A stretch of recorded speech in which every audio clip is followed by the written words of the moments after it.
বলো অখিলেশ। কাজ কতদূর? ইনজেকশনটা বানাচ্ছি। যা করার ফাস্ট করুন, ফাস্ট।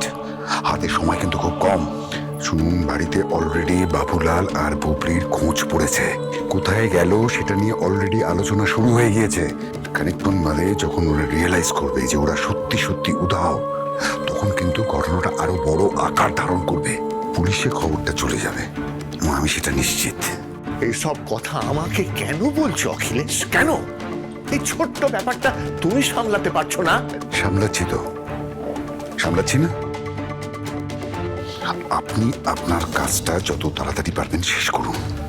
একটা কথা মনে রাখবেন, ওরা যাতে কোনোভাবেই জানতে না পারে যে আমি ওদের আপনার হাতে তুলে দিয়েছি। আর আরেকটা কথা, আপনার সাথে আমার যে কানেকশনস আছে সেটা যেন কোনো মতেই জানাজানি না হয়। টেনশন করো না। তোমার বাবুলার আর বুবলি এখানে আসার সাথে সাথে আমি ওদেরকে অজ্ঞান করে দিয়েছি। এই অজ্ঞান অবস্থাতেই ওদেরকে আমি ইনজেকশন পুশ করব। জাস্ট ওষুধটা বানাচ্ছি। এত সময় কেন লাগছে? কি করছেন কি আপনি? কি করছেন? অখিলেশ, ভুলে যেও না, লাল ডায়েরিটা কিন্তু পাওয়া যায়নি।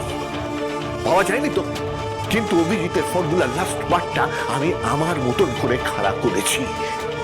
Try to understand. টাইম তো একটু লাগবে। যাই করুন না কেন, যাই বানান না কেন, ওদের যেন ক্ষতি না হয়, খেয়াল রাখবেন কথাটা। আবার এক জিনিস নিয়ে তুমি প্যানিক করছো অখিলেশ। ওয়াই?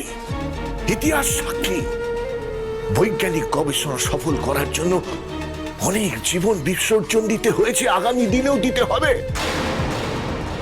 দেশের ভালোর জন্য, জাতির স্বার্থে ওদেরকে এইটুকু বলিদান তো দিতে হতেই পারে। It's may happen. আর একটা কথা মন দিয়ে শোনো, আমার এক্সপেরিমেন্টটা যদি ফেল করে আমি কিন্তু ওদেরকে বাঁচাতে পারবো না অখিলেশ। আমি অলরেডি তোমাদের সাথে সেটা জানিয়েও ছিলাম, তাই না?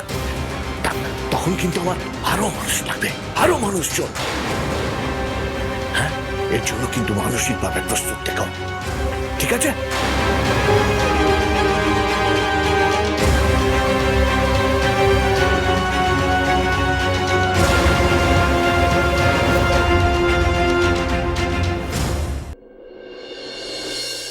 হ্যাঁ হ্যাঁ, আমি মোটামুটি একটা ছক করে নিচ্ছি।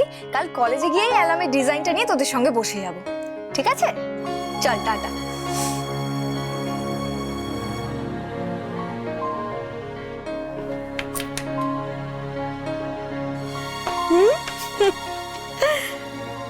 কিরে, সায়েন্স ফেস্ট নিয়ে তো খুব মেতে উঠেছিস। তোর ক্লাসের পড়ার ক্ষতি হবে না তো? তুমি ভুলে যাচ্ছ মা, ফার্স্ট আর সেকেন্ড ইয়ারের সিলেবাস আমার আগেই পড়া। যদিও ক্লাস করতে কিন্তু আমার একেবারেই বোর লাগে না, পুরোনো পড়াগুলো একটু ঝালিয়ে নিচ্ছি। সায়েন্স ফেস্ট তো আর বাদ দেওয়া যায় না, আমার মায়ের কলেজ বলে কথা। ফার্স্ট পজিশনে তো আমাকে আসতেই হবে। ঋতুজা চৌধুরীকে আমি কোথাও হাঁটতে দেবো না, এই প্রমিস তো আমি আগেই করেছি। কে দেখি, শুনলাম আপনি নাকি ওলম বানাচ্ছেন। হ্যাঁ মা, আমি শুধু না, আমাদের টিম বললো আমাকে লিড করতে। হ্যাঁ, কিন্তু ভাবনাটা তো বোধহয় তোর, এটাই তো শুনলাম। হ্যাঁ, আমি কি ভেবেছি বলো তো, এই অ্যালামের তো একটা নাম দিতে হবে, ওতে আমি তোমার নাম ঢোকাবো। হ্যাঁ, ঋতুজা এলাম? না না, ওইটা নয়, ওরকম কিছুই দেবো, কিন্তু দেবো। তুমি হলে আমার ইন্সপিরেশন। তোমার জন্য আমি নিজের নামে ইঞ্জিনিয়ারিং পড়তে পারছি, এটাই আমি তোমার নামই দেবো। না মা, তুমি আমার নাম দেবে না, না একদম না। যেটা মানাবে এর সঙ্গে সেই নামটাই দিবি, বুঝেছিস? এটাই আমি তোমার নামই দেবো। আচ্ছা শোন, তোর বাবার যে কাজটা সম্পূর্ণ করবি বলেছিলি, সেটার কি হলো? গবেষণা কবে থেকে শুরু করবি তুই? সেটার জন্য তো একটা ল্যাব চাই মা। কলেজের উপরতলা যে স্টোর রুমটা আছে, প্রথমে ভেবেছিলাম সেখানে যদি করা যায়। আমি গিয়েও ছিলাম ঘরটা দেখতে, কিন্তু আমার মনে হচ্ছে ওখানে করাটা ঠিক হবে না, ধরা পড়ে যাওয়ার সম্ভাবনা আছে। তাছাড়া ইঞ্জিনিয়ারিং এর পড়া দিয়ে তো এটা হবে না। Medicine, biology, chemistry, pharmaceutical science, pharmacology, এই সমস্ত বিষয়ে আমাকে আরো পড়াশোনা করতে হবে। তার জন্য বই চাই অনেক, একটা ভালো ঘর চাই ল্যাবের জন্য, যেখানে আমি এক্সপেরিমেন্টটা চালাতে পারবো। এইসব না হলে তো কাজটা শুরু করতে পারবো না। আর কোনো গোপন জায়গাতেই করতে হবে ল্যাবটা, নইলে তো চাপ মা। আমি তোমার চাপ একটু কমিয়ে দিই মা। একটা জায়গা আছে জানিস, গোপন জায়গা, আমার পারমিশন ছাড়া যেখানে কেউ ঢুকতে পারবে না, ওখানে তুই তোর গবেষণার কাজটা শুরু করতে পারিস। কোথায় মা? আমার অফিস, ওর পিছনে একটা ঘর আছে বিশ্রাম করার জন্য, কিন্তু তার তালা চাবি আমার কাছে থাকে। পিছন দিকে একটা দরজা আছে, সেখান দিয়েও ঢোকা যায়। আমার পারমিশন ছাড়া ওখানে কেউ ঢুকতে পারবে না, তুই চুপচাপ তোর গবেষণার কাজ ওখানে চালাতে পারবি। সত্যি মা? সত্যি, চাবিটা ভাবছি আজকেই দিয়ে দেবো। আচ্ছা শোন, বই আর যা যা জিনিসপত্র লাগবে সব কিছুটা লিস্ট তৈরি করে দিবি, ব্যবস্থা হয়ে যাবে। মা, আমি যে কি নিশ্চিন্ত হলাম। জানো তো মা, তোমার ছেলে মুনা ম্যাডাম সব সময় আমার পিছনে পড়ে থাকে। কেন, কি হয়েছে? কলেজের স্টোর রুমটা দেখতে গিয়েছিলাম, তখন জিৎ ছিল আমার সঙ্গে।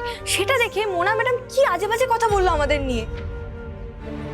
আর বিহান স্যার জিতের সঙ্গে হ্যান্ডশেক করতে দেখে কি অপমানটাই না করলো সবার সামনে। তাই? হ্যাঁ দেখো না, নিজে তো আমাকে কখনো পছন্দ করেন না, মোনা ম্যাডামের নাম জপে সারাক্ষণ। আর বউ যেই ছেলে বন্ধুর সঙ্গে কথা বলছে অমনি ওনার গায়ে জ্বালা ধরে গেল। টিপিক্যাল জেলাস হাজবেন্ডের মতো হাব ভাব। তুমি হাসছো? হাসছি তার কারণ তুমি বোকা, তুমি একটা বোকা মেয়ে। বিহান জেলাস হলো তো ভালো, তার মানে মুখে বিহান যাই বলুক না কেন, বউ অন্য কোনো ছেলের সঙ্গে কথা বলছে এটা বিহান মোটেও মানতে পারছে না। এর ভেতরের মানেটা কি সেটা তুই বুঝিস? দূর, এসব আমার বুঝে টুঝে লাভ নেই, এখন আমার পড়া বাকি আছে। তুমি যাও না মা, আমি পড়ে নি। আচ্ছা ঠিক আছে, মন দিয়ে পড়াশোনা কর, আমি খেতে ডাকলে সোজা খেতে চলে আসবি কিন্তু। হ্যাঁ দিদিভাই তুমি তো বলে আরেকটু ওয়েট করে দেখতে, এখন তো অনেকক্ষণ হয়ে গেল, সন্ধে হয়ে গেল। ওদেরকে কেউ তুলে নিয়ে যায়নি তো? বুদ্ধি তো একটা ইয়াং মেয়ে, বলো ওকে বাঁচাতে গিয়ে বাবুলালদার কিছু হয়ে যায়নি তো? আমার কিন্তু বড্ড ভয় করছে, বড্ড ভয় করছে। আমার কিন্তু শুরু থেকেই ব্যাপারটা অদ্ভুত লাগছিল। সত্যি তো, এতক্ষণেও ফিরলো না কেন? হ্যাঁ হ্যাঁ, শুনুন না অফিসার, আমার কথাটা শুনুন। হ্যাঁ, আমি যেটা বলছি সেটা শুনুন না। হ্যাঁ দেখুন, আমি ওদের কোথায় নামিয়েছি সেটা তো আপনাদের বলেছি, তা সেখানে গিয়ে খোঁজ করুন। হ্যাঁ, রাস্তায় তো ক্যামেরা আছে, তা সেই ক্যামেরাটা চেক করছে না কেন? হ্যাঁ হ্যাঁ, রাস্তায় ক্যামেরাটা চেক করে আমাদের জানান। দেখুন, আমার বাড়ির লোক প্রচন্ড টেনশন করছে। হ্যাঁ প্লিজ তাড়াতাড়ি খবরটা দিন। হ্যাঁ রাখছি।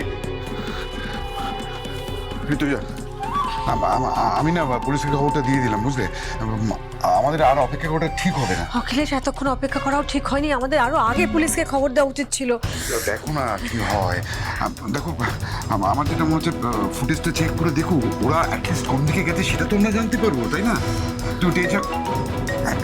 কি ফোন করেছে? পুলিশ। হ্যালো, হ্যাঁ হ্যাঁ হ্যাঁ বলুন।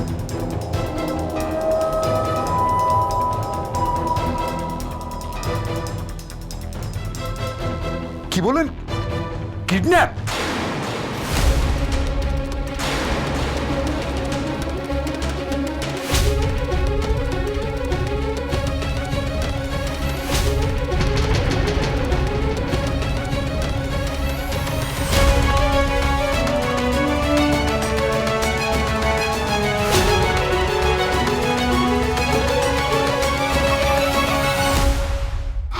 আমি ওদের গাড়ি থেকে নামিয়ে দেওয়ার পর নাকি আরেকটা গাড়ি এসে ওদের জোর করে তুলে নিয়ে গিয়েছে।